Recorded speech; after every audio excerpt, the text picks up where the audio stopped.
very warm greetings to you all in Tirumala Brethren Assembly. Tirumala brethren അസംബ്ലിയിലുള്ള എല്ലാ വിശ്വാസികൾക്കും പ്രത്യേക വന്ദനം ഈ അവസരത്തിൽ അറിയിക്കുകയാണ്. Thank you for giving me this time. ഈ ഒരു അവസരം എനിക്ക് തന്നതിനായിട്ട് നന്ദി അറിയിക്കുന്നു. And I think this is the third word ministry that because of which we are together like this. ഈ രീതിയിൽ ഈ ഒരു മാധ്യമത്തിലൂടെ മൂന്നാമത്തെ വചന ശുശ്രൂഷയാണ് എന്ന് ഞാൻ പ്രതീക്ഷിക്കുകയാണ്. I'm really thankful to the responsible brothers, the elders of the assembly. ഇതിന് എനിക്ക് അവസരം തന്ന ഉത്തരവാദിത്തപ്പെട്ട സഹോദരന്മാർക്കും മൂപ്പന്മാർക്കുള്ള നന്ദി അറിയിക്കുന്നു. Thank you for praying for us. ഞങ്ങൾക്ക് വേണ്ടി പ്രാർത്ഥിക്കുന്നതിനായിട്ട് പ്രത്യേക നന്ദി അറിയിക്കുന്നു. Especially for my wife Minnie. പ്രത്യേക സഹോദരന്റെ ഭാര്യയായിട്ടുള്ള മിനി എന്ന് പറയുന്ന സഹോദരിക്ക് വേണ്ടി. In the month of December, she was attacked by COVID and was on oxygen support in ICU for 1 month. കഴിഞ്ഞ മാസമായ ഡിസംബർ മാസത്തിൽ കോവിഡ് ബാധിച്ച് പല ബുദ്ധിമുട്ടുകളായി ശ്വാസകോശത്തിന്റെ പ്രശ്നങ്ങളായി ഏകദേശം 1 മാസത്തോളം ICU-ലായിരിക്കും. There was no hope that she will survive. എന്നാൽ യാതൊരുവിധ മാനുഷികമായ ആശയ്ക്കും വകയില്ലായിരുന്നു. Because she was already a patient of a very life-threatening disease for the last 15 years. അതിന് കാരണം എന്ന് പറയുന്നത് ജീവഹാനി വരുത്തുവാൻ സാധ്യതയുള്ള ഒരു അസുഖമുള്ള ഒരു രോഗിയായിരുന്നു 15 വർഷക്കാലമായിട്ട്. She already had a weak lungs and a weak kidney. ശ്വാസകോശം ഇപ്പോൾ ആ സമയത്തിന് മുമ്പ് തന്നെ വളരെ ബലം കുറഞ്ഞ അവസ്ഥയിലായിരുന്നു. And COVID made matters worse. Covid എന്ന അസുഖം അതിനെ കൂടുതൽ വഷളാക്കുകയാണ് ചെയ്തത്. So, one day the doctor calls me and he says, we will give you 5 minutes to talk to your wife because we don't see any hope.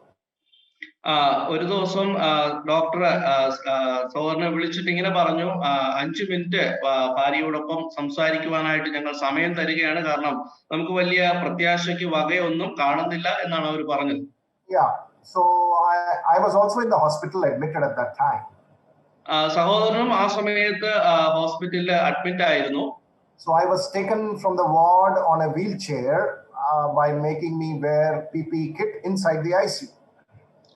സഹോദരനെ ആ രീതിയിൽ admit ആയിരുന്ന റൂമിൽ നിന്ന് വീൽ ചെയറിലാണ് കൊണ്ട് സഹോദരിയുടെ റൂമിലേക്ക് ICU-ലേക്ക് PPE കിറ്റ് ഇട്ട് അവർ പ്രവേശിപ്പിച്ചത്. So when I went to her bed, she was half conscious. She was only half conscious. പ്രിയപ്പെട്ട സഹോദരിയുടെ കടക്കയുടെ അടുക്കിലേക്ക് എത്തിയപ്പോൾ പകുതി സുബോധം മാത്രമുള്ള അവസ്ഥയിലായിരുന്നത്. And she was on oxygen support continuously. ഓക്സിജന്റെ സഹായത്തോടു കൂടിയാണ് ശ്വസനം നടത്തിക്കൊണ്ടിരുന്നത് ആ സമയത്ത്. Well, I did not know what to talk. I just told her prayer inside the ICU. കൂടുതലൊന്നും സംസാരിക്കുവാനായിട്ട് കഴിഞ്ഞിട്ടില്ല. പ്രിയ സഹോദരിയുടെ കൈ പിടിച്ചിട്ട് ഞാൻ പ്രാർത്ഥിക്കുക മാത്രമാണ് ചെയ്തത്. And all the doctors and nurses were watching what is happening. അവിടെ ഉണ്ടായിരുന്ന എല്ലാ ഡോക്ടർമാരും നഴ്സുമാരും ഇതെല്ലാം ഈ സംഭവിക്കുന്നതൊക്കെ കണ്ടുകൊണ്ടിരുന്നു. So maybe for 5-7 minutes, I said, Lord, I need my wife back and this miracle can only save her. ഏകദേശം 5 മുതൽ 7 മിനിറ്റോളം ഞാൻ അവിടെ ചിലവഴിച്ചു. ഞാൻ ഇങ്ങനെ പ്രാർത്ഥിച്ചു, ദൈവമേ എന്റെ ഭാര്യയെ എനിക്ക് മടക്കി തരണം, ഒരു അത്ഭുതം നടക്കേണ്ടതായിട്ടുണ്ട്, നീ അത് ചെയ്തു തരണം എന്ന് പ്രാർത്ഥിച്ചു. And I said amen and she also said amen and I came back. പ്രാർത്ഥനയ്ക്ക് ശേഷം സഹോദരൻ ആമേൻ പറഞ്ഞു, പ്രിയ സഹോദരിയും ആമേൻ പറഞ്ഞു. സഹോദരൻ അവിടെ നിന്ന് മടങ്ങി വന്നു. By God's grace and by your fervent prayers,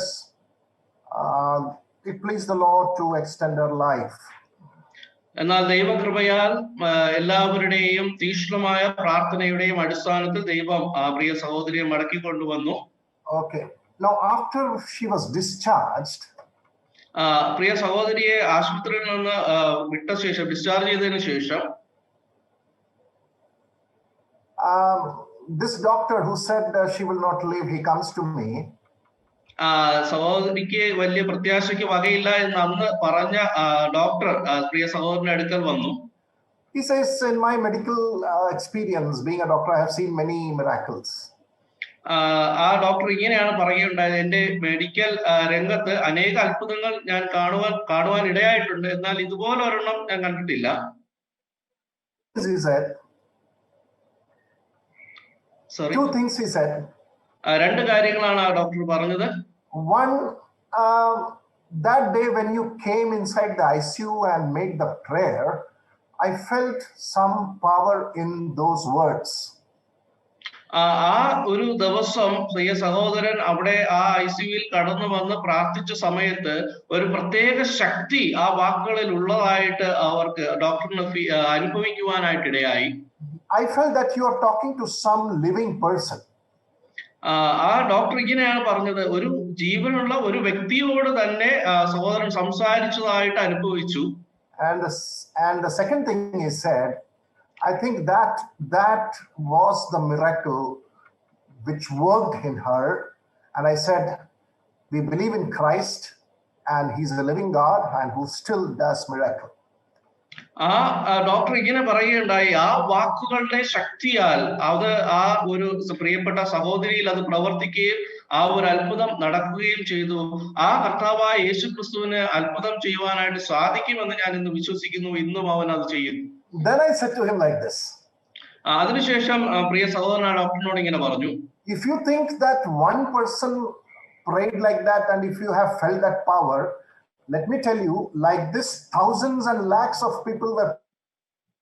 Imagine how much power we have in our prayer and in our God. അങ്ങനെയാണ് ഇങ്ങനെ പറയുകയുണ്ടായി, ഞാൻ ഒരു വ്യക്തി ആ സമയം പ്രാർത്ഥിച്ചപ്പോൾ ഇത്രയും ശക്തി സഹോദരന് ഫീൽ ചെയ്തു, അനുഭവിച്ചുവെങ്കിൽ അനേകമായിരം ലക്ഷക്കണക്കിന് ആൾക്കാർ പ്രാർത്ഥിക്കുമ്പോൾ എത്ര ശക്തിയുള്ള ദൈവമാണ് നമ്മുടെ ദൈവം എന്ന് പറയുകയുണ്ടായി. You know, to taste God, to know him intimately, to experience his hand is amazing. ദൈവത്തെ അടുത്തറിയുകയും അനുഭവിക്കുകയും രുചിച്ചറിയുകയും ചെയ്യുക എന്ന് പറയുന്നത് നമ്മുടെ ജീവിതത്തിലെ ഏറ്റവും മഹത്തരമായ ഒരു അനുഭവം തന്നെയാണ്. She was not able to walk for 5 months after she came home. ഭവനത്തിലേക്ക് വന്ന ശേഷവും പ്രിയ സഹോദരിക്ക് ഏകദേശം 5 മാസത്തോളം നടക്കുവാൻ പോലും കഴിയുകയില്ലായിരുന്നു. She was to be taken care like a baby. ഒരു കുഞ്ഞിനെ പരിപാലിക്കുന്നത് പോലെ തന്നെ സഹോദരിയെ പരിപാലിക്കേണ്ട ആവശ്യമുണ്ടായിരുന്നു. Now she is able to walk without the walker. ഈ ഒരു സമയത്ത് ഇപ്പോൾ പ്രിയ സഹോദരിക്ക് വാക്കർ നടക്കുവാനായിട്ടുള്ള സഹായം പോലും ഇല്ലാതെ സ്വയമായി നടക്കുവാനായിട്ട് കഴിയും. Please continue to pray for her. പ്രിയ സഹോദരിക്ക് വേണ്ടി നിങ്ങൾ തുടർന്നും പ്രാർത്ഥിക്കുക. John. യോഹന്നാന്റെ ലേഖനം 3-ാം ലേഖനത്തിലേക്ക് നമ്മുടെ ശ്രദ്ധയെ തിരിക്കാം. Verse 1 to 4. അതിന്റെ 1 മുതൽ 4 വരെയുള്ള വാക്യങ്ങൾ. യോഹന്നാൻ എഴുതിയ ലേഖനം 3 യോഹന്നാൻ 1-ാം അധ്യായം 1 മുതൽ 4 വരെയുള്ള വാക്യങ്ങൾ. മൂപ്പനായ ഞാൻ സത്യത്തിൽ സ്നേഹിക്കുന്ന പ്രിയ ഗായോസിന് എഴുതുന്നത്, പ്രിയനെ, നിന്റെ ആത്മാവ് ശുഭമായിരിക്കുന്നത് പോലെ നീ സകലത്തിലും ശുഭമായും സുഖമായും ഇരിക്കണം എന്ന് ഞാൻ പ്രാർത്ഥിക്കുന്നു. സഹോദരന്മാർ വന്നു, നീ സത്യത്തിൽ നടക്കുന്നു എന്ന് നിന്റെ സത്യത്തിന് സാക്ഷ്യം പറയുകയാൽ ഞാൻ അത്യന്തം സന്തോഷിച്ചു. എന്റെ മക്കൾ സത്യത്തിൽ നടക്കുന്നു എന്ന് കേൾക്കുന്നതിനേക്കാൾ വലിയ സന്തോഷം എനിക്കില്ല. May the Lord add his blessing in the reading of this passage. ഈ വചനങ്ങളാൽ ദൈവം നമ്മെ ഓരോരുത്തരെയും അനുഗ്രഹിക്കുമാറാകട്ടെ. Of the 3 epistles, this is one of the most personal epistles written by John. ഈ യോഹന്നാൻ എഴുതിയ 3 ലേഖനങ്ങളിൽ ഏറ്റവും വ്യക്തിപരമായി എഴുതിയ ഒരു ലേഖനമായിട്ട് ഈ ലേഖനമായിരിക്കുന്നു. And he names the recipient here to be Gaius. ഈ ഒരു ലേഖനം ആർക്കാണ് എഴുതുന്നത് എന്നുള്ളത് അവിടെ പറഞ്ഞിട്ടുണ്ട്. ഗായോസിനാണ് എഴുതുന്നത്. Nothing much is known about this man called Gaius here. ഈ ഗായോസ് എന്ന് പറയുന്ന വ്യക്തിയെ കുറിച്ച് മറ്റു കൂടുതൽ കാര്യങ്ങളൊന്നും നമുക്ക് അറിയത്തില്ല. He was probably one of the responsible brothers in a church in Asia Minor where John was in oversight. യോഹന്നാന്റെ ആ ഒരു പരിഗണനയിൽ ഉള്ള ഒരു സഭയിലെ ഒരു ശുശ്രൂഷകനോ അല്ലെങ്കിൽ സഹോദരനോ ആയിരുന്നിരിക്കണം ഈ ഗായോസ് എന്ന് പറയുന്ന സഹോദരൻ. Okay. Now, this epistle starts with a very powerful intro. വളരെ ശക്തിയുള്ളതായിട്ടുള്ള ഒരു ആമുഖമായിട്ടാണ് ഈ ഒരു ലേഖനം ആരംഭിക്കുന്നത് തന്നെ. And hence, because it has a very powerful introduction, we need to expound it very deeply. അതൊരു വളരെ ശക്തിയുള്ള ആമുഖത്തോടെ തുടങ്ങിയത് കൊണ്ട് തന്നെ നാം ആഴമായിട്ട് അതിനെക്കുറിച്ച് ചിന്തിക്കേണ്ടത് ആവശ്യമാണ്. Okay, in verse 1 it starts with the word the elder. അതിന്റെ ഒന്നാം വാക്യത്തിന്റെ ആരംഭ വാക്ക് എന്ന് പറയുന്നത് തുടങ്ങുന്നത് തന്നെ മൂപ്പനായ ഞാൻ. So in 2 John verse 1 also that epistle starts with the word the elder. രണ്ടാം ലേഖനത്തിലും ആരംഭിക്കുമ്പോൾ ഈ ഒരു മൂപ്പൻ എന്നുള്ളത് കാണുവാനായിട്ട് കഴിയും English പരിഭാഷയിൽ. So probably it has a reference to his age. ഈ ഒരു ഭാഗം നമുക്ക് ചൂണ്ടിക്കാണിക്കുന്ന അവന്റെ വയസ്സിനെ നമുക്ക് കാണുവാനായിട്ട് കഴിയും അതിലൂടെ. It can be because John was an eyewitness of the life of Jesus and he had that apostolic status. ആ ഒരു യോഹന്നാനെ സംബന്ധിച്ചിടത്തോളം യേശുക്രിസ്തുവിന്റെ ജീവിതം മുഴുവനായിട്ട് നേരിട്ട് കണ്ട ഒരു സാക്ഷി എന്ന നിലയിൽ ഒരു അപ്പോസ്തലത്വം എന്നുള്ള ഒരു പദവി അവന് പറയുവാനായിട്ടുണ്ട്. And also he had an official position of authority in a church. അത് മാത്രമല്ല ഒരു സഭയുടെ വലിയ ഉത്തരവാദിത്വപ്പെട്ട പദവിയിലുമാണ് അദ്ദേഹമായിരിക്കുന്നത്. So because of those three reasons probably he introduces himself as the elder. ഈ മൂന്ന് കാരണങ്ങളാൽ ആയിരിക്കാം അദ്ദേഹം യോഹന്നാൻ മൂപ്പൻ എന്ന രീതിയിൽ സ്വയം പരിചയപ്പെടുത്തുന്നത്. Then it is written to the beloved Gaius. അതിനുശേഷം ഒന്നാം വാക്യത്തിൽ എഴുതിയിരിക്കുന്നത് പ്രിയ ഗായോസിന്. Now this word beloved in this epistle comes 4 times. ഈ ഒരു പ്രിയ എന്ന് പറയുന്ന പ്രിയപ്പെട്ട എന്നുള്ള ആ വാക്ക് 4 പ്രാവശ്യം ഈ ലേഖനത്തിൽ നമുക്ക് കാണുവാൻ കഴിയും. Verse 1, verse 2, verse 5, verse 11. ഒന്നാം വാക്യം, രണ്ടാം വാക്യം, അഞ്ചാം വാക്യം, 11ാം വാക്യം. Yeah, this word beloved is a very common term in the New Testament. ഈ പ്രിയപ്പെട്ട അല്ലെങ്കിൽ പ്രിയ എന്നുള്ള അഭിസംബോധനകൾ വളരെ സുപരിചിതമാണ് പുതിയ നിയമത്തിൽ. And Paul he used this term in many of his epistles. അപ്പോസ്തലനായ പൗലോസ് തന്റെ ലേഖനത്തിൽ പല ആവർത്തി ഈ ഒരു വാക്ക് ഉപയോഗിച്ചതായി കാണുന്നു. Yeah, in Colossians chapter 3 he says beloved put on tender mercies, kindness, humility, etc., etc. കൊലോസ്യ ലേഖനം 3-ാം അധ്യായം അതിന്റെ 3-ാം അധ്യായത്തിൽ ഈ പ്രിയപ്പെട്ട എന്നുള്ളത് പറഞ്ഞിട്ട് ദൈവത്തിന്റെ കരുണയെ കുറിച്ചുമുള്ള കാര്യങ്ങളൊക്കെ ചൊരിയട്ടെ എന്നുള്ള രീതിയിൽ പറയുന്നുണ്ട്. Even Peter has used this word in 2 Peter. പത്രോസും 2 പത്രോസ് എന്ന് പറയുന്ന ലേഖനത്തിൽ നമുക്ക് ആ വാക്ക് ഉപയോഗിച്ചതായിട്ട് കാണുന്നുണ്ട്. Yeah, he says in 2 Peter 3:17, beloved, since you know this beforehand, beware lest you also fall from your steadfastness. He uses this word in his epistle as well. 2 പത്രോസ് 3-ാം അധ്യായം 17-ാം വാക്യത്തിൽ എന്നാൽ പ്രിയമുള്ളവരെ നിങ്ങൾ മുമ്പ് കൂട്ടി അറിഞ്ഞിരിക്കൊണ്ട് അധർമ്മികളുടെ വഞ്ചനയിൽ കുടുങ്ങി സ്വന്തം സ്ഥിരത വിട്ട് വീണു പോകാതിരിക്കാൻ സൂക്ഷിച്ചുകൊള്ളുവീരെന്ന് പറയുന്നുണ്ട്. Okay, now let's come to the word Gaius. നമുക്ക് ആ ഗായോസ് എന്ന വാക്കിലേക്ക് തിരിച്ചു വരാം. This word was a very common name amongst the Roman parents, and they used to name their sons, and it was a very common name, and their sons were called by the name Gaius. ഈ ഒരു റോമ സംസ്കാരത്തെ ചുറ്റിപ്പറ്റി നാം ചിന്തിക്കുമ്പോൾ അനേക മാതാപിതാക്കൾ പലപ്പോഴും തന്റെ മക്കൾക്ക് ഇടുന്ന സുപരിചിതമായ ഒരു പേരായിട്ട് ഈ ഗായോസ് എന്നുള്ള പേരായിരിക്കുന്നു. And then we read in verse 1, whom I love in truth. അവിടെ ആ 1-ാം വാക്യത്തിൽ തന്നെ കാണുന്നുണ്ട് സത്യത്തിൽ സ്നേഹിക്കുന്ന പ്രിയ ഗായോസിനെ. Okay, now that needs a little attention. ആ ഒരു വാക്യശകലം അവിടെ അനേക ശ്രദ്ധ കൂടുതലായി നമ്മെ ആകർഷിക്കുന്നുണ്ട്. To love somebody in truth, John says whom I love in truth. അവിടെ യോഹന്നാൻ പറയുകയാണ്, അവിടെ വ്യക്തമായി പറയുന്നു സത്യത്തിൽ സ്നേഹിക്കുന്ന പ്രിയ Gayos. Have the common knowledge of the truth. Sorry, can you repeat please? We who are true believers, we have the common knowledge, the foundational principles of the truth of the scriptures. നമുക്ക് വിശ്വാസികളായ നമുക്ക് പുതിയ നിയമത്തിലെ ആ ഒരു സത്യത്തിന്റെ ആ ആധികാരികത അടിസ്ഥാനം നമുക്ക് എല്ലാവർക്കും അറിയാം. So truth takes a very significant meaning when John is writing this epistle. ഈ ഒരു ലേഖനം യോഹന്നാൻ എഴുതുമ്പോൾ അവിടെ സത്യം എന്നുള്ള വാക്കിന് വളരെ പ്രത്യേകതകളും പ്രാധാന്യവുമുണ്ട്. So he is balancing love and truth. അവൻ അവിടെ രണ്ട് കാര്യങ്ങളെ ഒരുപോലെ താരതമ്യപ്പെടുത്തി കൊണ്ടുപോകുന്നത് കാണാം. സത്യവും സ്നേഹവും ഒരുപോലെ കൊണ്ടുപോകുന്നു. He's saying to love inconsistent with truth. അവൻ പറയുകയാണ് സ്നേഹിക്കുക മാത്രമല്ല ആ സത്യത്തിൽ തുടർമാനമായി സ്നേഹിക്കുന്നു. Beloved, are we able to love people in that truthfulness?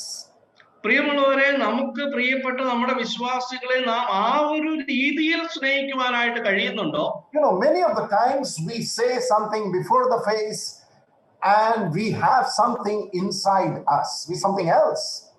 നാം പലപ്പോഴും മറ്റുള്ളവരുമായിട്ട് നേരിട്ട് സംസാരിക്കുമ്പോൾ നാം പല കാര്യങ്ങളും അവരോട് പങ്കുവെക്കാറുണ്ട്. എന്നാൽ മറ്റു രീതിയിലാണ് നമ്മുടെ ഹൃദയത്തിനുള്ളിൽ ആ കാര്യം ആയിരിക്കുന്നത്. You know, the other person thinks that this person thinks so high of myself.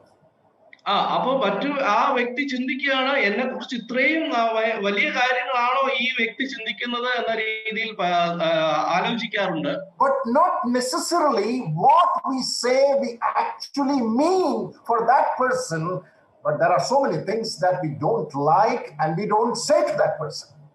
എന്നാൽ നാം പറയാത്ത, നാം അറിയിക്കാത്ത എത്രയോ വലിയ കാര്യങ്ങളോ അല്ലെങ്കിൽ വ്യത്യസ്തമായ കാര്യങ്ങളോ ആയിരിക്കാം ആ വ്യക്തിയുടെ മറ്റു വ്യക്തിയുടെ മനസ്സിൽ ഉണ്ടായിരിക്കുന്നതെന്ന് നാം ആലോചിക്കാറുണ്ടോ? Now look at the character of John here. He says, I love God in truth. ഈ ഒന്നാം വാക്യത്തിൽ ആ യോഹന്നാന്റെ ആ ഒരു സ്വഭാവം നാം നോക്കുക.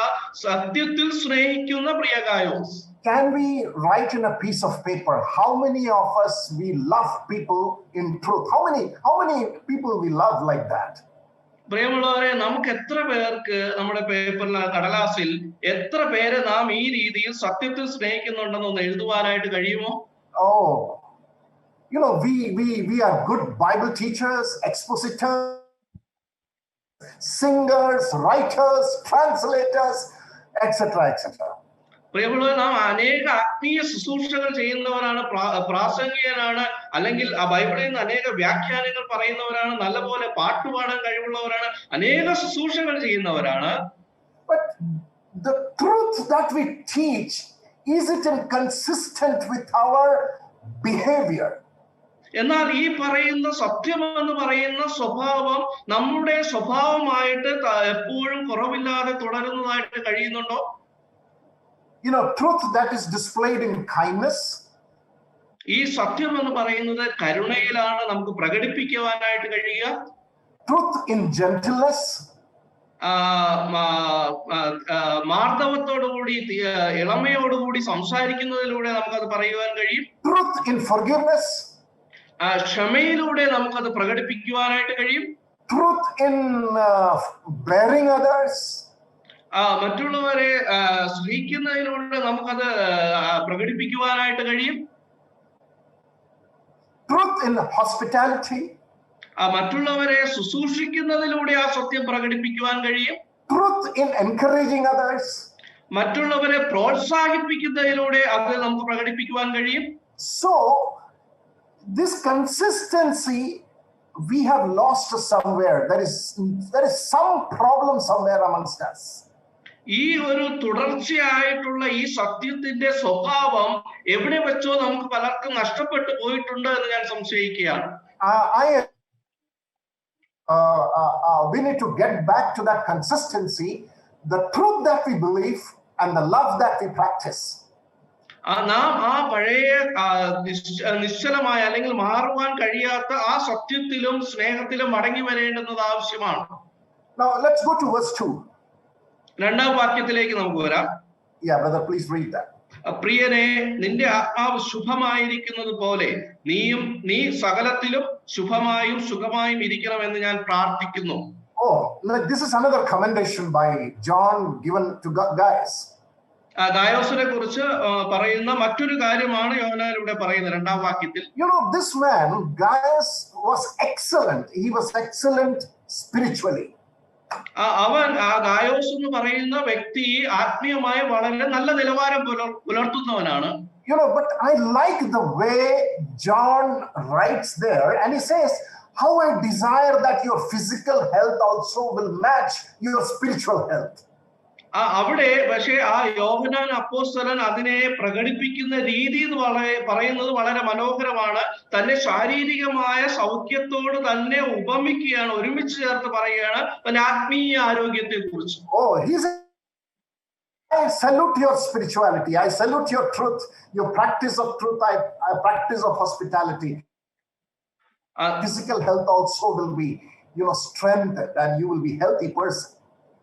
നിന്റെ ആത്മീയമായ ആ ഒരു പക്വതയെ കുറിച്ചും ആത്മീയമായ ആ ഒരു കരുണയെ കുറിച്ചും ശുശ്രൂഷയെ കുറിച്ചും ഒക്കെ ഞാൻ ഇവിടെ പ്രകീർത്തിക്കുകയാണ് ചെയ്യുന്നത് എന്ന് പറഞ്ഞു വരികയാണ്.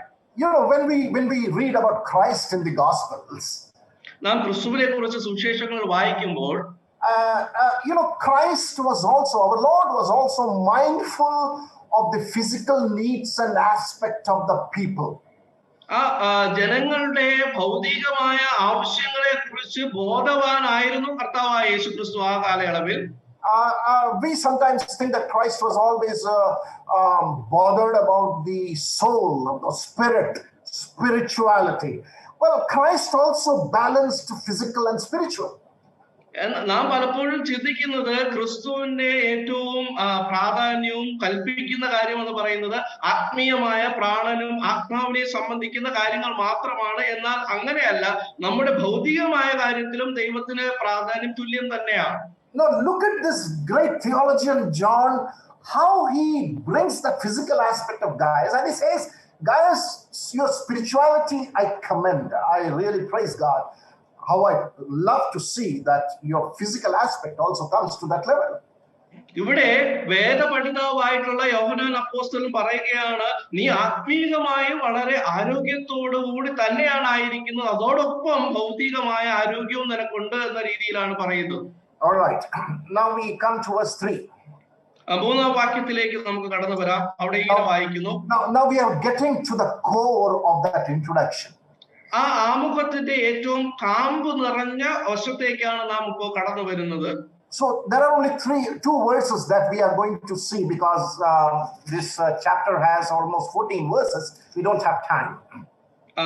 മലയാളത്തിൽ അത് ഏകദേശം 15 വാക്യത്തോളം ഉണ്ട്. എന്നാൽ നമുക്ക് അത്രത്തോളം കടന്നു പോകാൻ കഴിയില്ല. നമുക്ക് 1-2 വാക്യങ്ങളിലേക്കാണ് നമ്മുടെ ശ്രദ്ധ കേന്ദ്രീകരിക്കുന്നത്. Now the joy of John is increasing now. Sorry? The joy of John, Apostle John, is increasing now.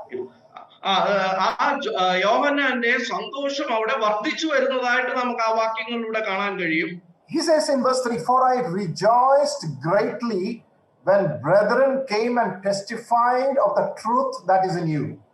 3-ാം വാക്യത്തിൽ നാം ഇങ്ങനെയാണ് അത് കാണുന്നത്, ഞാൻ അത്യന്തം സന്തോഷിക്കുന്നു, അതിന് കാരണം നീ സത്യത്തിൽ നടക്കുന്നുവെന്ന് നിന്റെ സത്യത്തിന് സാക്ഷ്യം പറഞ്ഞു. No, the brethren, the Christians, they continually praised Gaius' exemplary obedience to the fundamentals of the faith. വിശ്വാസത്തിന്റെ അടിസ്ഥാനത്തെ കുറിച്ചുള്ള അവന്റെ കാഴ്ചപ്പാടും അവന്റെ പക്വതയെ കുറിച്ചും മറ്റൊരു സഹോദരൻ അവിടെ സാക്ഷ്യം പറയുകയാണ്. Okay, where do we start the fundamental of faith? നമ്മുടെ വിശ്വാസത്തിന്റെ അടിസ്ഥാനം നാം എവിടെ നിന്നാണ് തുടങ്ങുന്നത്? It is to understand. Sir, can you repeat please? സുവിശേഷം ശരിയായിട്ട് മനസ്സിലാക്കുക, അടിസ്ഥാനമായിട്ട് അവിടുന്നാണ് നമ്മൾ തുടങ്ങുന്നത്. നമ്മുടെ അടിസ്ഥാനം എന്ന് പറയുന്നത്, വിശ്വാസത്തിന്റെ അടിസ്ഥാനം എന്ന് പറയുന്നത് സുവിശേഷത്തിൽ നിന്നാണ്. Okay, how many of our children, I'm not talking about small children, how many of our teens and youths have that foundational deep understanding of the gospel? നമ്മുടെ സഭയിലെ കുഞ്ഞുകുട്ടികളെ അല്ല, മറിച്ച് പക്വതയുള്ള പ്രായപൂർത്തി എത്തിയ യുവാക്കളായിട്ടുള്ളവർക്ക് എത്രത്തോളം നമ്മുടെ വിശ്വാസത്തിന്റെ അടിസ്ഥാനത്തെ കുറിച്ച് അവർക്ക് അറിയുന്നുണ്ട്. If somebody has not understood the gospel properly, he will not have a fundamental strong foundation. ഒരു വ്യക്തി വിശ്വാസത്തിന്റെ അടിസ്ഥാനമായിട്ടുള്ള സുവിശേഷത്തെ കുറിച്ച് വ്യക്തമായി അറിയുന്നില്ലെങ്കിൽ മറ്റു അടിസ്ഥാനങ്ങളെ കുറിച്ചും അറിയുവാനായിട്ട് യാതൊരു സാധ്യതയുമില്ല. It is because we have not understood gospel properly. That is why we are not radical disciples in our assembly. ആ ഒരു അടിസ്ഥാനത്തിന്റെ ആഴത്തെ കുറിച്ച് വ്യക്തമായി അറിയാത്തത് കൊണ്ട് പലപ്പോഴും നാം സ്വാഭാവിക ഒരു വിശ്വാസികളായി പലപ്പോഴും നാം മാറിപ്പോകുന്നുണ്ട്. We are not able to produce radical disciples, strong disciples in the assembly. നമുക്ക് ശക്തമായ വിശ്വാസികളായിട്ട് നമുക്ക് സഭയിൽ മാറുവാൻ കഴിയാത്തതായി മാറുന്നു. Okay, what is the problem? I will tell you the problem. എന്താണ് നമ്മുടെ പ്രശ്നമെന്ന് ഞാൻ പറയുവാനായിട്ട് ആഗ്രഹിക്കുകയാണ്. The understanding of the gospel is limited to escape from hell to heaven. That's it. Can you please repeat? The understanding of the gospel of some people is limited to just escape from hell to heaven. വിശ്വാസത്തെ കുറിച്ച് അല്ലെങ്കിൽ ആ സുവിശേഷത്തെ കുറിച്ചുള്ള ചിലരുടെ അറിവെന്ന് പറയുന്നത് നരകത്തിൽ നിന്ന് സ്വർഗത്തിലേക്ക് രക്ഷപ്പെടുക അല്ലെങ്കിൽ എത്തുക എന്നൊരു അടിസ്ഥാന വിവരം മാത്രമേ അവർക്ക് അറിയത്തുള്ളൂ.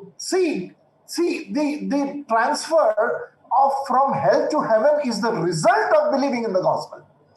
അപ്പോൾ കർത്താവായ യേശുക്രിസ്തുവിനെ വിശ്വസിക്കുന്നതിന്റെ പരിണിത ഫലം തന്നെയാണ് നാം നരകത്തിൽ നിന്ന് സ്വർഗത്തിലേക്ക് എത്തുക എന്ന് പറയുന്നത്. So what is the core of the gospel? What is the fundamental aspect of the gospel?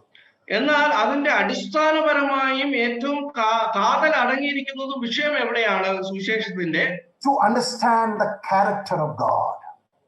അതിന്റെ അടിസ്ഥാനം എന്ന് പറയുന്നത് ക്രിസ്തുവിന്റെ സ്വഭാവം മനസ്സിലാക്കുക എന്നതിലാണ്. To understand what sin is all about. പാപം എന്താണെന്ന് ശരിയായ രീതിയിൽ അറിയുന്നതോടുകൂടിയാണ് അത് മനസ്സിലാക്കുന്നത്. To understand the person of Christ. ക്രിസ്തു എന്ന വ്യക്തിയെ എത്രത്തോളം അറിയുന്നു എന്നതിൽ അടിസ്ഥാനപ്പെട്ടാണ് അതായിരിക്കുന്നത്. To understand the glory of the cross. ആ ക്രൂശിന്റെ മഹത്വം എത്രത്തോളം ഉണ്ട് എന്ന് അറിയുമ്പോഴാണ് അതിന്റെ അടിസ്ഥാനമായിരിക്കുന്നത്. To understand the dynamic and the sacrificial selfless love of Christ. ത്യാഗപൂർണവും സ്വയമില്ലാതെയായി നമുക്ക് വേണ്ടി ആയിത്തീർന്ന ആ ബലിയെക്കുറിച്ച് യാഗത്തെക്കുറിച്ച് അറിയിക്കുമ്പോഴാണ് അതിന്റെ അടിസ്ഥാനമായിരിക്കുന്നത്. I talk to a lot of young people. ഞാൻ അനേക യുവാക്കളോട് യുവതികളോട് സംസാരിച്ചിട്ടുണ്ട്. With the interest to know why they are not becoming disciples for Christ.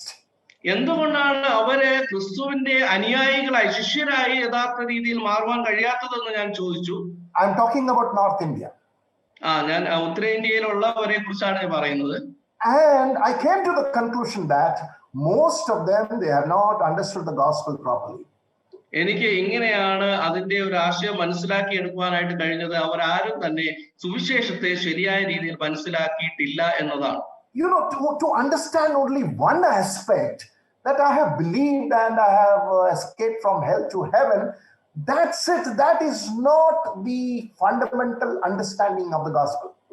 ഈ ഒരു നമ്മുടെ സുവിശേഷത്തിന്റെ കേവലം ഒരു വശം മാത്രം മനസ്സിലാക്കി നരകത്തിൽ നിന്ന് സ്വർഗത്തിലേക്ക് രക്ഷപ്പെടുക എന്നൊരു കാര്യം മാത്രം മനസ്സിലാക്കുക എന്നതല്ല ഒരു സുവിശേഷത്തിന്റെ ഏറ്റവും അടിസ്ഥാനമായ കാര്യം എന്ന് പറയുന്നു.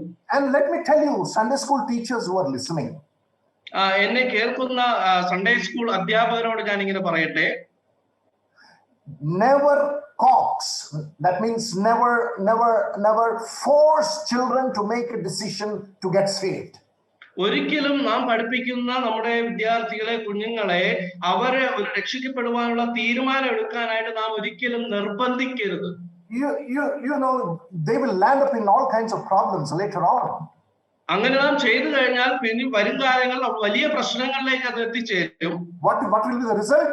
We will not be able to produce believers with conviction. ശരിയായ നിർണയം പ്രാപിച്ച വിശ്വാസികളെ പിന്നീട് നമുക്ക് ലഭിക്കുവാനായിട്ട് നാം ബുദ്ധിമുട്ടേണ്ട സാഹചര്യത്തിലോട്ട് പോകും. Okay, now here, why is John rejoicing? ഇവിടെ ഈ നാം ചിന്തിച്ച ഭാഗത്ത് എന്തുകൊണ്ടാണ് യോഹന്നാൻ അതിയായി സന്തോഷിക്കുന്നത്? He is rejoicing greatly because Aaron testified of the truth that is in God. അവിടെ അവൻ സന്തോഷിക്കുവാനുള്ള കാരണം എന്ന് പറയുന്നത് അവൻ സത്യത്തിൽ നടക്കുന്നു, സത്യം അവനിലുണ്ട് എന്നുള്ളതാണ്. Now what does it show? എന്താണ് അത് കാണിക്കുന്നത്? He was a man of conviction. അവൻ ശരിയായ തിരിച്ചറിവുള്ള ഒരു വ്യക്തിയായിരുന്നു ഗായോസ്. Conviction, നമുക്ക് നിശ്ചയം will be there. Yeah. ശരിയായ നിശ്ചയമുള്ള വ്യക്തിയായിരുന്നു Gayos. Yeah. His conviction word is very difficult to talk. He had a very strong belief conviction of the fundamental truths. ശരിയായ വിശ്വാസത്തെ കുറിച്ചുള്ള ഒരു ബോധവും ഉള്ള വ്യക്തിയായിരുന്നു ഈ ഗായോസ് എന്ന് പറയുന്നത്. So that is what is lacking in the present generation. ഈ ഒരു തലമുറയിൽ നമുക്ക് നഷ്ടമായിരിക്കുന്നതും ഈ ഒരു കാര്യം തന്നെയാണ്. You know, conviction produces courage. ഈ ഒരു അവബോധം, ആ ഒരു തിരിച്ചറിവ് നമുക്ക് ധൈര്യം പകരുന്ന ഒന്നായിരിക്കുന്നു. You know, that courage will be seen in the character. ആ ഒരു ധൈര്യം തന്നെയാണ് അവരുടെ സ്വഭാവത്തിൽ വിളങ്ങുകയും ചെയ്യുന്നത്. So because why we are not able to see men and women of character, it is because there is no conviction. എന്തുകൊണ്ടാണ് ആ ഒരു സ്വഭാവമുള്ള സഹോദരന്മാരെ സഹോദരിമാരെ നമുക്ക് കാണുവാൻ കഴിയാത്തത്? അതിന് കാരണം എന്ന് പറയുന്നത് ഈ ഒരു തിരിച്ചറിവും അവബോധവും അവർക്കില്ല എന്നുള്ളത് കൊണ്ടാണ്. Why we are not able to see courageous witnesses, it is because they don't have conviction. എന്തുകൊണ്ടാണ് ധൈര്യമുള്ള ഭയമില്ലാത്ത സാക്ഷികളെ ക്രിസ്തുവിന് വേണ്ടി നമുക്ക് കാണുവാൻ കഴിയാത്തത്? അതിന്റെ കാരണം എന്ന് പറയുന്നത് അവർക്ക് ശരിയായ തിരിച്ചറിവും അവബോധവും ഇതിലില്ല എന്നുള്ളത് കൊണ്ടാണ്. Here we see Gaius, he was a man of conviction, and John says, I rejoice that this man is a man of conviction. എന്നാൽ ഇവിടെ നാം കാണുന്ന ഗായോസ് എന്ന് പറയുന്ന വ്യക്തിക്ക് ആ ഒരു ശരിയായ അവബോധമുള്ള വ്യക്തിയായിരുന്നു എന്ന് നമുക്ക് കാണുവാൻ കഴിയും. Let's turn to Psalm. Reference please. Psalm 51. സങ്കീർത്തനം 51ന്റെ 51ാം സങ്കീർത്തനം അതിന്റെ 6ാം വാക്യം. 6ാം വാക്യം ഒന്ന് വായിക്കാം. 51ാം സങ്കീർത്തനം അതിന്റെ 6ാമത്തെ വാക്യം. അന്തർഭാഗത്തിലെ സത്യമല്ലോ നീ ഇച്ഛിക്കുന്നത്, അന്തരംഗത്തിൽ എന്നെ ജ്ഞാനം ഗ്രഹിപ്പിക്കണമേ. Here David says, behold, you desire truth in the inward parts. അന്തർഭാഗത്തിലെ സത്യത്താൽ എനിക്ക് എന്നെ മനസ്സിലാക്കി തരണം, എന്നെ ഗ്രഹിപ്പിച്ചു തരണം. Okay, truth not in my head, not the head knowledge. ഈ ഒരു സത്യം എന്ന് പറയുന്നത് കേവലം മസ്തിഷ്കത്തിലുള്ള അറിവിന്റെ അടിസ്ഥാനത്തിലല്ല.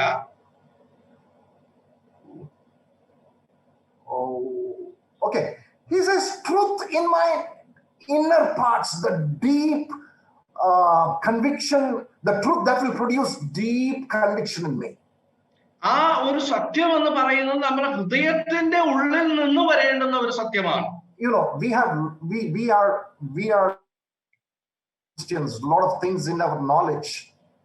നമ്മുടെ അറിവിന്റെ തലത്തിൽ അനേക കാര്യങ്ങൾ നമുക്ക് അറിയുന്ന ഒരു കാര്യങ്ങളായിട്ടിരിക്കുന്നു. Okay, from here to here it is only 18 inches. Do you know that? ഈ ഒരു തലച്ചോറിൽ നിന്ന് നമ്മുടെ ഹൃദയത്തിലേക്ക് 8 ഇഞ്ച് മാത്രമാണ് ദൂരമുള്ളത്. നിങ്ങൾക്ക് അറിയാമോ? 18 ഇഞ്ച് 18 ഇഞ്ചാണ് ദൂരമുള്ളത്.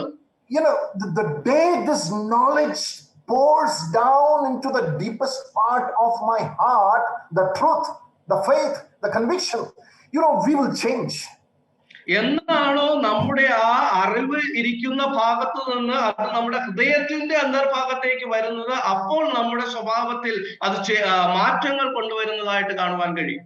All right, so John commends Gaius for his conviction because inside him, in the deepest parts, there was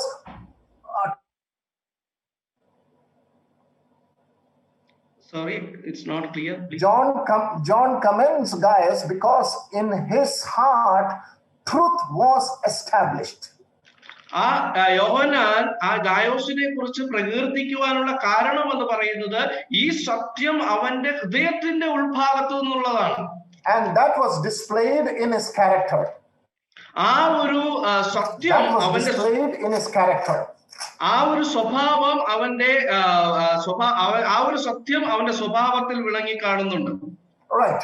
Now I would like to go to the book of Habakkuk now. ഹബക്കൂക്കിന്റെ പുസ്തകത്തിലേക്ക് ഒന്ന് പോകാനായിട്ട് ആഗ്രഹിക്കുന്നു. There we see a prophet who was in confusion. ഒരു ആശയക്കുഴപ്പത്തിൽ എത്തി നിൽക്കുന്ന ഒരു പ്രവാചകനെ നമുക്ക് അവിടെ കാണുവാൻ കഴിയും. We see a prophet who was We see a prophet who was questioning God. ദൈവത്തെ ചോദ്യം ചെയ്യുന്ന ഒരു പ്രവാചകനെ നാം അവിടെ കാണുന്നുണ്ട്. Okay, there are three chapters. മൂന്ന് അധ്യായങ്ങളാണ് അതിലുള്ളത്. First chapter we see a worrying prophet. വളരെ വിഷമിക്കുന്ന ഒരു പ്രവാചകനെ നമുക്ക് ഒന്നാം അധ്യായത്തിൽ കാണുന്നുണ്ട്. Second chapter we see a waiting prophet. കാത്തിരിക്കുന്ന ഒരു പ്രവാചകനെ നാം അവിടെ കാണുന്നു രണ്ടാം അധ്യായത്തിൽ. And third chapter we see a worshiping prophet. മൂന്നാം അധ്യായത്തിൽ ആരാധിക്കുന്ന ഒരു പ്രവാചകനെ നാം കാണുന്നു. I'm trying to explain conviction here. ഈ ഒരു ഭാഗത്തിന്റെ അടിസ്ഥാനത്തിൽ ആ അവബോധം എന്നതിനെ കുറിച്ച് ഞാൻ വിവരിക്കുവാനായിട്ട് ആഗ്രഹിക്കുന്നു. You know, in chapter 1 he is questioning God. ഒന്നാം അധ്യായത്തിൽ ദൈവത്തെ ചോദ്യം ചെയ്യുന്നുണ്ട് അദ്ദേഹം. Oh God, why are you raising up the Babylonians to punish Judah? എന്തുകൊണ്ടാണ് ദൈവമേ നീ ബാബിലോണിയരെ ഉയർത്തിക്കൊണ്ട് ഈ യഹൂദരെ ശിക്ഷിക്കുവാനായിട്ട് തുനിയുന്നത്? See, we all have questions. നമുക്ക് എല്ലാവർക്കും തന്നെ ചോദ്യങ്ങളുണ്ട്. It is not wrong to have questions, but it is a sin to question God. ഈ ചോദ്യങ്ങൾ ഉണ്ടാകുക എന്നുള്ളത് തെറ്റായ ഒരു കാര്യമല്ല, എന്നാൽ ദൈവത്തെ ചോദ്യം ചെയ്യുന്നത് ഒരു പാപം തന്നെയാണ്. Okay, so he kept on questioning, but God desires to answer from verse 5, chapter 1. ആ ഒരു പ്രവാചകൻ അവിടെ ചോദ്യം ചോദിച്ചുകൊണ്ടേ ദൈവത്തോട് ഇരിക്കുകയാണ്. എന്നാൽ ദൈവം അവന് ഉത്തരം നൽകുവാനായിട്ട് 5-ാം വാക്യത്തിൽ തുടർന്ന് ഉത്തരം നൽകുവാനായിട്ട് ആഗ്രഹിക്കുന്നതായിട്ട് നാം കാണുന്നുണ്ട്. But praise God for verse 12. എന്നാൽ ആ 12-ാം വാക്യത്തെ ഓർത്ത് ഞാൻ ദൈവത്തെ സ്തുതിക്കുന്നു. Verse 12, please read that. എന്റെ ദൈവമായ യഹോവേ, നീ പുരാതനമേ എന്റെ പരിശുദ്ധനല്ലയോ? ഞാൻ മരിക്കയില്ല. യഹോവേ, നീ അവനെ ന്യായവിധിക്കായി നിയമിച്ചിരിക്കുന്നു. പാറയായുള്ളവേ, ശിക്ഷയ്ക്കായി നീ അവനെ നിയോഗിച്ചിരിക്കുന്നു. Now this is the turning point in the prophet's life. ഈ ഒരു പ്രവാചകന്റെ ജീവിതത്തിലെ വഴിത്തിരിവായിട്ട് ഈ ഒരു ഭാഗമായിരിക്കുന്നു. A confused prophet, a questioning prophet, he becomes a prophet of conviction. ഈ ഒരു ആശയക്കുഴപ്പത്തിലായിരിക്കുന്ന ഒരു പ്രവാചകൻ, ദൈവത്തോട് ചോദ്യങ്ങൾ ചോദിക്കുന്ന ഒരു പ്രവാചകൻ, എന്നാൽ അതിന്റെ അന്തസ്സത്ത എന്താണെന്ന് മനസ്സിലാക്കിയ ഒരു അവബോധമുള്ള ഒരു പ്രവാചകനായി അവൻ മാറുകയാണ്. So how did he get this conviction? എങ്ങനെയാണ് ഈ ഒരു പ്രവാചകന് ഈ ഒരു ബോധ്യം ലഭിച്ചത്? He understood there is no use of questioning God. അവൻ ഇങ്ങനെയാണ് ആദ്യം മനസ്സിലാക്കിയത്, ദൈവത്തെ ചോദ്യം ചെയ്യുന്നതിൽ യാതൊരു അർത്ഥവും ഇല്ല എന്ന്. He understood that it is better you get the answer or don't get the answer. Trust the character of God. ആ ഉത്തരം, അവൻ ചോദിച്ച ചോദ്യങ്ങൾക്കുള്ള ഉത്തരം ലഭിക്കോ ലഭിക്കാതിരിക്കോ ആയിക്കോട്ടെ, എന്നാൽ അതിനുപരിയായിട്ട് ദൈവത്തിന്റെ സ്വഭാവത്തിൽ ആശ്രയിക്കുകയാണ് അതിന് വേണ്ടത്. And he says, are you not from everlasting? അവൻ ചോദിക്കുകയാണ്, നീ നിത്യതയിൽ നിന്നുള്ളവനല്ലയോ? Are you not the Holy One? നീ പരിശുദ്ധനല്ലയോ? Are you not the God of judgment? നീ ശിക്ഷ വിധിക്കുന്നവൻ, ന്യായം വിധിക്കുന്നവനല്ലയോ? Habakkuk comes back to where he should come, to trust the unchanging character of God. ദൈവത്തിന്റെ മാറ്റമില്ലാത്ത സ്വഭാവത്തിലേക്ക് ഹബക്കൂക്ക് എന്ന പ്രവാചകൻ മടങ്ങി ആ ഒരു അവസ്ഥയിലേക്ക് എത്തിച്ചേരുകയാണ്. So our conviction should start there, and that is the character of God which is displayed in the gospel of the Lord Jesus Christ. പ്രിയമുള്ളവരെ, നമ്മുടെ അവബോധത്തിന്റെ തുടക്കം എന്ന് പറയുന്നത് കർത്താവായ യേശുക്രിസ്തുവിന്റെ മാറ്റമില്ലാത്ത ആ സ്വഭാവത്തിന്റെ അടിസ്ഥാനത്തിൽ നിന്ന് നാം തുടങ്ങണം. So our young people, they fail to understand this. നമ്മുടെ യുവതി യുവാക്കന്മാർ ഇത് പലപ്പോഴും മനസ്സിലാക്കുവാനായിട്ട് അവരെ പരാജയപ്പെടുന്നു. You know, times are bad, situation is worsening. In the midst of this, what we can do, we should do, and what is that? Trust the unchanging character of God. നമ്മുടെ സാഹചര്യങ്ങളും നമുക്ക് അഭിമുഖീകരിക്കേണ്ട കാര്യങ്ങളൊക്കെ വിപരീതമായി മോശമായി വരുമ്പോൾ നാം ചെയ്യേണ്ടുന്ന കാര്യം ദൈവത്തെ ചോദ്യം ചെയ്യല്ല, അതിനു പകരം ദൈവത്തിന്റെ മാറ്റമില്ലാത്ത സ്വഭാവത്തിൽ അടിസ്ഥാനപ്പെട്ടിരിക്കുവാനായിട്ടാണ് ദൈവം ആഗ്രഹിക്കുന്നത്. Now that is conviction. ആ ഒരു കാര്യത്തെയാണ് അവബോധം അല്ലെങ്കിൽ ബോധ്യം എന്ന് പറയുന്നത്. So this man Gaius, he had that strong foundation in the truth of God, the character of God. എന്നാൽ ഈ നാം ആദ്യം വായിച്ച ഗായോസ് എന്ന് പറയുന്ന വ്യക്തിയിൽ ഈ ഒരു അവബോധം ക്രിസ്തുവിന്റെ സ്വഭാവത്തിലുള്ള അടിസ്ഥാനം അവനുണ്ടായിരുന്നതായിട്ട് നമുക്ക് മനസ്സിലാക്കുവാൻ കഴിയും. So John says, I rejoice, the truth is in you. അതുകൊണ്ടാണ് യോഹന്നാൻ അവിടെ പറയുന്നത്, ഞാൻ അതിയായി സന്തോഷിക്കുന്നു നിന്റെ ഉള്ളിൽ ആ സത്യമുള്ളത് കൊണ്ട്. So in common language we can say like this, I rejoice, you are a man of conviction. നമുക്ക് സാധാരണ ഒരു ഭാഷയിൽ നമുക്ക് ഇങ്ങനെ പറയാം, ഞാൻ നിന്നിൽ സത്യമുള്ളത് കൊണ്ട്, ബോധമുള്ളത് കൊണ്ട് ഞാൻ അതിയായി സന്തോഷിക്കുന്നു. Now look at the verse 4 now. We go ahead. The truth is in you. Then it says after a comma, just as you walk in the truth. അത് കഴിഞ്ഞ് 4-ാം വാക്യത്തിലേക്ക് ഞാൻ മുമ്പോട്ട് പോവുകയാണ്. 4-ാം വാക്യത്തിൽ കാണുന്നു, നീ സത്യത്തിൽ നടക്കുന്നു. Okay, truth does not operate in a vacuum. സത്യം എന്ന് പറയുന്നത് ശൂന്യതയിൽ പ്രാവർത്തികമാക്കാൻ കഴിയുന്ന ഒന്നല്ല. Truth needs to be displayed. ആ സത്യം എന്ന് പറയുന്നത് അത് പ്രകടിപ്പിക്കേണ്ട ഒരു കാര്യം തന്നെയാണ്. So now here John says, he says not only the truth is in you, you are a man who walk in the truth. അവിടെ നീ സത്യം നിന്റെ ഉള്ളിലുണ്ട് എന്ന് മാത്രമല്ല, നീ സത്യത്തിൽ നടക്കുകയാണ്. Okay, now we go to the second character. Let's turn to Genesis chapter 17 and verse 1. നമുക്ക് രണ്ടാമത്തെ സ്വഭാവത്തിലേക്ക് വരാം. ഉൽപ്പത്തി പുസ്തകം 17-ാം അധ്യായം അതിന്റെ 10-ാമത്തെ വാക്യം. First we saw he was a man of conviction. ഒരു ബോധമുള്ള മനുഷ്യനെ നാം ആദ്യം കാണുകയുണ്ടായി. Now we see the second aspect for which John comments. Genesis chapter 17 and verse 1. യോഹന്നാൻ അവിടെ പ്രകീർത്തിക്കുന്ന രണ്ടാമത്തെ കാര്യം നമുക്ക് ഇവിടെ കാണുവാനായിട്ട് കഴിയും. ഉൽപ്പത്തി പുസ്തകം 17-ാം അധ്യായം, വേഴ്സ് പ്ലീസ്. ഒന്നാമത്തെ വാക്യം. അബ്രാമിന് 99 വയസ്സായപ്പോൾ യഹോവ അബ്രാമിന് പ്രത്യക്ഷനായി അവനോട്, ഞാൻ സർവശക്തിയുള്ള ദൈവമാകുന്നു, നീ എന്റെ മുമ്പാകെ നടന്ന് നിഷ്കളങ്കനായിരിക്കുക. Now the covenant is being made with Abraham. We know the history. ദൈവം അവനുമായിട്ട് വാഗ്ദത്തം ചെയ്യുകയാണ്. നമുക്ക് ആ ചരിത്രമൊക്കെ അറിയാം. Abraham was 99 years old. അബ്രാമിന് അവിടെ 99 വയസ്സായി. God appears to him. ദൈവം അവന് പ്രത്യക്ഷനായി. And he says, I am Almighty God. ഞാൻ സർവശക്തനായ ദൈവം എന്ന് പറയുകയാണ്. And he says, walk before me and be blameless. അവിടെ പറയുകയാണ്, നീ എന്റെ മുമ്പാകെ നടന്ന് നിഷ്കളങ്കനായിരിക്കുക. So walking with God is the outcome of people who have conviction. ആ ഒരു അവബോധമുള്ള ഒരു വ്യക്തിക്ക് മാത്രമേ ഈ രീതിയിൽ ദൈവത്തോടൊപ്പം നടക്കുവാനായിട്ട് സാധിക്കത്തുള്ളൂ. Noah was a man of conviction. He walked with God. നോഹയ്ക്ക് ആ രീതിയിലുള്ള ഒരു ബോധ്യമുണ്ടായിരുന്നു, അതുകൊണ്ട് അവൻ ദൈവത്തോട് കൂടെ നടന്നു. Enoch was a man of conviction. He walked with God. ഹാനോക്കിന് ആ രീതിയിലുള്ള ബോധ്യമുണ്ടായിരുന്നു, അവൻ ദൈവത്തോട് കൂടെ നടന്നു. And here God says to Abraham, walk before me and be blameless. ഇവിടെ അബ്രഹാമിനോട് ദൈവം പറയുകയാണ്, നീ എന്റെ മുമ്പാകെ നടക്കുകയും നിഷ്കളങ്കനായിരിക്കുകയും ചെയ്യുക.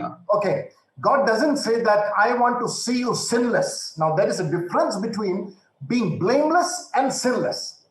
ദൈവം ഒരിക്കലും അവനെ നിഷ്പാപമായ ഒരു അവസ്ഥയിലൂടെ പോകണം എന്നല്ല ദൈവം ആഗ്രഹിച്ചത്. ഒരു വ്യത്യാസമുണ്ട്. നിഷ്പാപ അവസ്ഥയിൽ ഇരിക്കുക എന്ന് പറയുന്നതും നിഷ്കളങ്കനായിരിക്കുക എന്ന് പറയുന്നതും. What does it mean to be blameless? എന്താണ് ഈ നിഷ്കളങ്കമായിരിക്കുക എന്ന് പറഞ്ഞാൽ അർത്ഥം? I will give an example. ഒരു ഉദാഹരണം ഞാൻ പറയാനായിട്ട് ആഗ്രഹിക്കുന്നു. There is a sister who helps in our home domestic work. ഇവിടെ വീട്ടുജോലിക്കായിട്ട് ഒരു സഹോദരി നമ്മുടെ ഭവനത്തിലുണ്ട്. If you ask me how is she, എങ്ങനെയാണ് ആ സഹോദരി എങ്ങനെയുള്ളവളാണ് എന്ന് നമ്മൾ ചോദിച്ചാൽ, I will explain like this. സഹോദരൻ ഇങ്ങനെ അതിനെ വിവരിക്കും. I cannot find a fault to tell that she has committed that wrong thing. എന്തെങ്കിലും ഒരു തെറ്റായ കാര്യം ആ സഹോദരി ചെയ്തതായിട്ട് എന്റെ ഓർമ്മയിലോ അല്ലെങ്കിൽ എനിക്ക് പറയുവാനായിട്ട് കഴിയത്തില്ല. That is the definition of being blameless. അതാണ് നിഷ്കളങ്കമായിരിക്കുക എന്നതിന്റെ അർത്ഥം. I could not find any fault to blame her.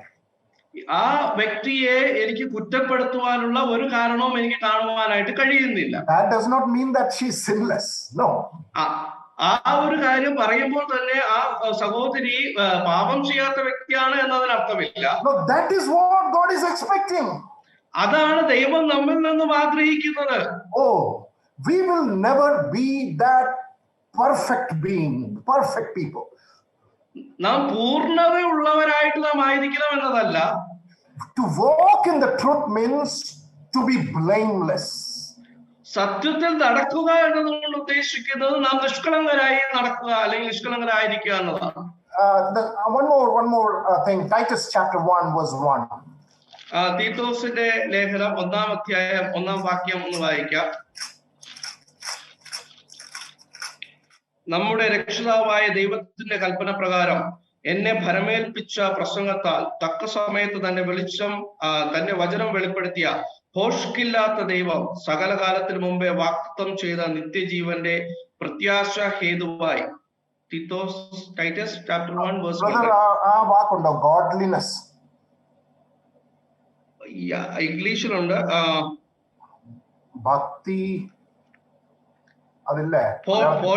ഭോഷ്കില്ലാത്ത ദൈവം സകല കാലത്തിന് മുമ്പ് വാഗ്ദത്തം ചെയ്ത നിത്യജീവന്റെ മലയാളത്തിൽ അങ്ങനെ ഒരു വാക്ക് അവിടെ കാണുന്നില്ല.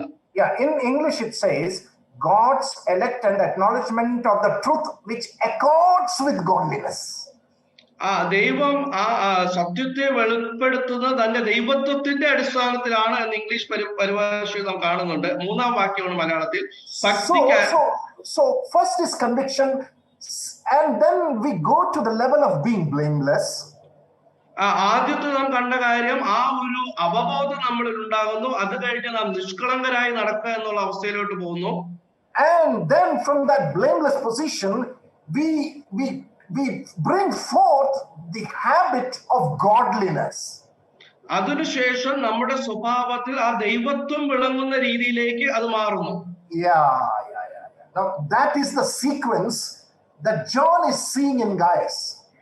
ആ ഒരു പരിമാണമാണ് നമുക്ക് ഗായോസ് എന്ന് പറയുന്ന സഹോദരങ്ങൾ കാണുവാനായിട്ട് കഴിയുന്നത്. So he knew the truth and he practiced the truth. അവന് സത്യം അറിയുകയും ചെയ്യാം, അവൻ അത് പ്രായോഗിക തലത്തിൽ കൊണ്ടുവരികയും ചെയ്യുന്നു. You know sometimes why God does not reveal many of the secrets of the scriptures to us? Do you know the reason? പ്രിയമുള്ളവരെ, എന്തുകൊണ്ടാണ് വചനത്തിലെ പല സത്യങ്ങളും രഹസ്യങ്ങളും നമുക്ക് ദൈവം വെളിപ്പെടുത്തി തരാത്തതെന്ന് നിങ്ങൾക്ക് അറിയാമോ? Do you know the reason? അതിന്റെ കാരണം നിങ്ങൾക്ക് അറിയാമോ? You know what God says? ദൈവം ഇങ്ങനെ പറയുന്നുണ്ട്, whatever I have revealed thus far you have not practiced it. ദൈവം നിനക്ക് വെളിപ്പെടുത്തി തന്ന കാര്യങ്ങൾ മുഴുവനും നീ ഇതുവരെ പ്രായോഗിക തലത്തിലേക്ക് എത്തിച്ചിട്ടില്ല. അതുകൊണ്ടാണ് you know we have not kept possibly that first and second step of faith. നമ്മുടെ വിശ്വാസത്തിന്റെ ആദ്യ ചുവടുകൾ നാം വച്ചിട്ടില്ല. അതുകൊണ്ടാണ്. You know, if we keep first step of faith, God will keep 20 steps and come and reveal his vision and glory to us. പ്രിയമുള്ളവരെ, നാം ദൈവത്തിന് വേണ്ടി ആ ഒരു സ്റ്റെപ്പ് ആദ്യത്തെ ചുവട് വയ്ക്കുകയാണെങ്കിൽ ദൈവം അതിനുശേഷമുള്ള 20 ചുവടുകൾ മുന്നിലേക്ക് നമുക്ക് വെളിപ്പെടുത്തി തരും. But God says, you have not kept what I have told to you. Why should I reveal now?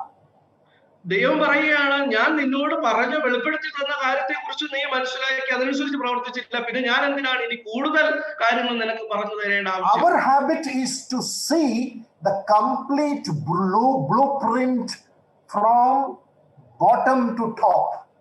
നമ്മുടെ ഒരു ആഗ്രഹം എന്ന് പറയുന്നത് ദൈവത്തിന്റെ പദ്ധതിയുടെ അല്ലെങ്കിൽ രഹസ്യത്തിന്റെ മുഴുവനായ രേഖാചിത്രം കാണണം എന്നുള്ളതാണ്. God says, I cannot show that. He did not show to Abraham either. ദൈവം ഒരിക്കലും അത് ചെയ്യത്തില്ല, കാരണം അബ്രഹാമിന് പോലും ദൈവം അത് കാണിച്ചു കൊടുത്തിട്ടില്ല. He called and he said, you have to come out, and then Abraham obeyed. ദൈവം അവിടെ അബ്രഹാമിനോട് പറയാണ്, നീ ആ ദേശത്തു നിന്ന് പുറപ്പെട്ടു വരിക. എന്നിട്ടാണ് ദൈവം ആ രീതിയിൽ അബ്രഹാം അവിടെ അനുസരിക്കുന്നുണ്ട്. He did not ask for a complete roadmap, complete blueprint, not at all. Abraham ഒരിക്കലും ആ പൂർണ്ണമായ ചിത്രം തന്നെ കുറിച്ചുള്ള പദ്ധതിയെ കുറിച്ച് അവിടെ അബ്രഹാം ചോദിക്കുന്നില്ല. God showed his vision, first step, and Abraham kept the step of faith. He came out. അവനെ കുറിച്ചുള്ള ദൈവത്തിന്റെ പ്രകാശനം അല്ലെങ്കിൽ ആഗ്രഹം എന്താണെന്ന് അവിടെ അവൻ കാണിച്ചു കൊടുക്കുന്നു. അതനുസരിച്ച് അവൻ മുന്നോട്ട് പോകുന്നു. And as he kept on climbing up, God kept on revealing his vision and his heart to him. Abraham ഓരോ ചുവടും മുന്നിലേക്ക് വയ്ക്കുമ്പോഴും ദൈവം മുകളിൽ നിന്ന് തന്റെ ഓരോ ആഗ്രഹങ്ങളും അവനായിട്ട് കാണിച്ചു കൊടുക്കുകയാണ്. That is walking in the truth. അതാണ് സത്യത്തിൽ നടക്കുക എന്നതുകൊണ്ട് അർത്ഥമാക്കുന്നത്.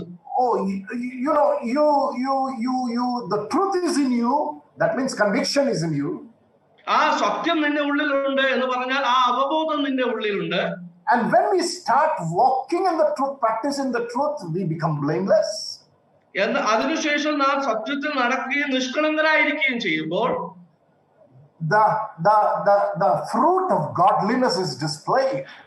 ആ ദൈവത്വത്തിന്റെ ഫലങ്ങൾ നമ്മുടെ കൂടെ വെളിവാകുവാനായിട്ട് ഇടയാകും. Oh, and that is why in verse 4 John says, I have no greater joy than to hear. അതുകൊണ്ടാണ് 4-ാം വാക്യത്തിൽ ഇവിടെ യോഹന്നാൻ എഴുതിയിരിക്കുന്നത്, ദൈവാത്മാവിനാൽ എനിക്ക് ഇതിനേക്കാൾ വലിയ സന്തോഷം എനിക്കില്ല എന്നുള്ള രീതിയിൽ. No, John was emphatic. He delighted in the proper conduct of his children. മക്കളുടെ ശരിയായ രീതിയിലുള്ള നടപ്പിൽ അവൻ അതിയായി സന്തോഷിക്കുന്നു എന്ന് കാണുന്നു. Oh, are we living what we profess? പ്രിയമുള്ളവരെ, നാം ജീവിക്കുന്ന ജീവിത രീതി തന്നെയാണോ നാം പ്രഭാഷിക്കുന്നത്? So 2 or 3 major things that we could see in a short span of time. ഈ ഒരു ചുരുങ്ങിയ സമയത്തിനുള്ളിൽ 2-3 കാര്യങ്ങൾ നാം ഇവിടെ പറയുകയുണ്ടായല്ലോ. We want to see men and women of conviction in our assembly. ദൈവത്തിനു വേണ്ടി നമ്മുടെ സഭയിൽ ആ അവബോധമുള്ള സഹോദരി സഹോദരന്മാരായി നാം മാറണം. Walk blamelessly. നിഷ്കളങ്കരായി ദൈവത്തിനു മുമ്പാകെ നടക്കണം. Producing the fruit of godliness. അത് കഴിഞ്ഞിട്ട് ദൈവത്വത്തിന്റെ ഫലങ്ങൾ പുറപ്പെടുവിക്കുന്നവരായി മാറണം. So that God will reveal his vision and his plan for us. അങ്ങനെ ചെയ്യുമ്പോഴാണ് ദൈവത്തിന്റെ പദ്ധതിയും ദൈവത്തിന്റെ ആഗ്രഹങ്ങളും നമ്മിലേക്ക് അവൻ പ്രകാശിപ്പിച്ചു തരുന്നത്. In our assemblies, the chairs are empty of godly people. പ്രിയമുള്ളവരെ, നമ്മുടെ സഭകളിലെ കസേരകൾ പലപ്പോഴും ദൈവത്വമുള്ള വിശ്വാസികളുടെ അസാന്നിധ്യം വെളിവാക്കുന്നു. Our chairs are empty because we don't have men and women of conviction. ആ ശരിയായ രീതിയിലുള്ള അവബോധമില്ലാത്ത സഹോദരന്മാരുടെ അസാന്നിധ്യം വെളിവാക്കുന്നു. Oh, this is a very serious challenge that live a blameless life, live a life of conviction, live a life of godliness, so that we live what we. പ്രിയമുള്ളവരെ, ഇത് ഏറ്റവും പ്രാധാന്യമർഹിക്കുന്ന വളരെ പ്രാധാന്യമുള്ള ഒരു വിഷയമായിട്ടിരിക്കുന്നു. ദൈവത്തെ ശരിയായ രീതിയിൽ അറിയുകയും ദൈവത്തെ അതിൽ സത്യത്തിൽ നടക്കുകയും ദൈവത്വം വിളങ്ങുന്ന ഫലം പുറപ്പെടുവിക്കുകയും ചെയ്യുക എന്നുള്ള ആവശ്യമായിരിക്കുന്നു. You know, if this that we discussed today, if we are not practicing what we have seen from the scriptures today, നാം ഇന്ന് കണ്ട വചനത്തിൽ നിന്ന് അടിസ്ഥാനത്തിൽ നാം കണ്ട കാര്യങ്ങൾ നാം പ്രായോഗിക തലത്തിൽ എത്തിച്ചില്ല എങ്കിൽ where it will affect, അത് ഏത് രീതിയിലാണ് നമ്മെ ബാധിക്കാൻ പോകുന്നതെന്ന് അറിയാമോ? It will affect 2 areas. 2 മേഖലകളെയാണ് അത് പ്രധാനമായും ബാധിക്കുവാനായിട്ട് പോകുന്നത്. 3 areas. 3 മേഖലകളെയാണ് ബാധിക്കുന്നത്. 1, it will affect our family. ഒന്നാമത്തെ കാര്യം നമ്മുടെ കുടുംബത്തെ അത് ബാധിക്കും. And that is why we have so many problems today in our families. അതുകൊണ്ട് തന്നെയാണ് ഈ ഒരു കാലഘട്ടത്തിൽ നമ്മുടെ കുടുംബത്തിൽ അനേക പ്രശ്നങ്ങൾ ഉണ്ടാകുന്നത്. Do you realize that? അത് നിങ്ങൾ മനസ്സിലാക്കുന്നുണ്ടോ? Yeah. Number 2, it will affect our local assembly. രണ്ടാമത്തെ കാര്യം, അത് നമ്മുടെ പ്രാദേശിക സഭയെ അത് ബാധിക്കുവാനായിട്ട് പോകുന്നു. And it is affecting. അത് ഇപ്പോ ബാധിച്ചുകൊണ്ടിരിക്കുന്നു. Third, it will affect our missions, gospel work. നമ്മുടെ സുവിശേഷീകരണം എന്നുള്ള ആ വലിയ ദൗത്യത്തെ അത് ബാധിച്ചുകൊണ്ടിരിക്കുന്നു. So now you see these three areas. Do you realize and do you accept? Do we accept that it has affected all these three areas? പ്രിയമുള്ളവരെ, ഈ മൂന്ന് മേഖലകൾ നമ്മെ ബാധിച്ചിട്ടുണ്ട് എന്ന് നമ്മൾ മനസ്സിലാക്കുന്നുണ്ടോ, സ്വീകരിക്കുന്നുണ്ടോ? Look at the wedding ceremonies and wedding service amongst us today. Can you please? It's not clear. Look at the wedding service amongst us today. ഇന്നത്തെ വിവാഹ ശുശ്രൂഷകൾ നിങ്ങളൊന്ന് നോക്കിയാൽ മനസ്സിലാവും. You know, God was seeing everything, and now, well, that is sufficient. Can you repeat, please? God was seeing everything, and now how many gather? 20 people. ഇന്ന് നാം നോക്കിക്കഴിഞ്ഞാൽ ദൈവം അതൊക്കെ കാണുന്നുണ്ടായിരുന്നു. ഇന്ന് നാം നോക്കിക്കഴിഞ്ഞാൽ എത്ര പേർക്ക് പങ്കെടുക്കുവാനായിട്ട് കഴിയും? പരമാവധി 20 പേർക്ക്.